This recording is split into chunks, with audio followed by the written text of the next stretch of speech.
ఇది ఈనాటి మన సమాజ పరిస్థితి.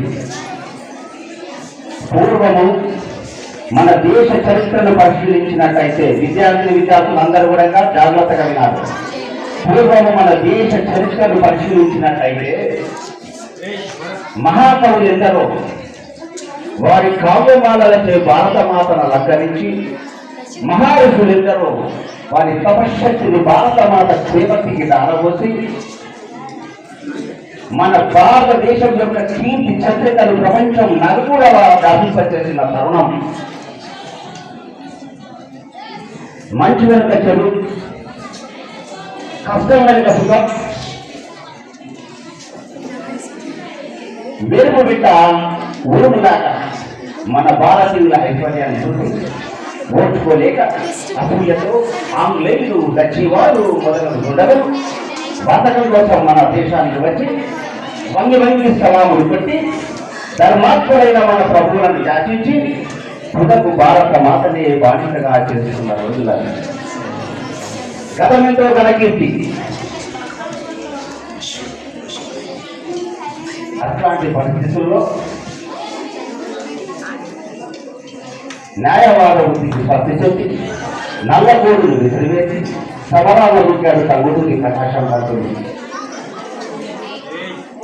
ఆంగ్లేయుల తుపాకీ గుడుకు తన గుడ్డను ఎదురుపెట్టి తన గుడ్డలో అపూర్వ వర్షాన్ని కురిపించి మన ఈ ముఖ్యమంత్రుల జెండా ఎగరడానికి తన లైఫ్ నే సాక్రిఫైస్ చేసిన వ్యక్తి అల్లూరి సీతారామరాజు. మహాత్ముడు ఒకే ఒక ఆయుధం శాంతియుతం. ఇది గొప్ప ఆయుధం.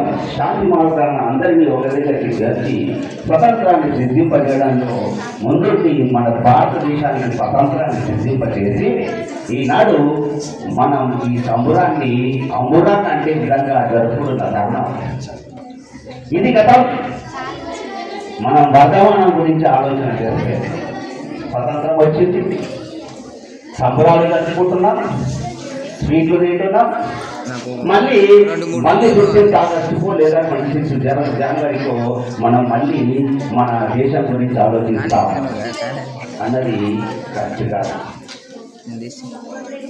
ఎటుపోతున్నాం మనం? ఏం ఆలోచిస్తున్నాం మనం? చదువుకుంటేనే కాదు. ఇంతకుముందు ఒక అబ్బాయిని నేను అప్రిషియేట్ చేస్తున్నాను. ఈనాటి పరిస్థితులు ఎట్లా ఉన్నాయి అంటే చాలా ఘోరంగా ఉన్నాయి. అదొక పెద్ద భూతమైంది. ఏంటిది? Cell phone. అది డెవలప్మెంట్ దేని ఎంతకు యూజ్ చేసుకోవాలో అంతకే యూజ్ చేసుకుంటే అది డెవలప్మెంట్. ఇట్లాంటిది మనను పీడిస్తున్నాయి.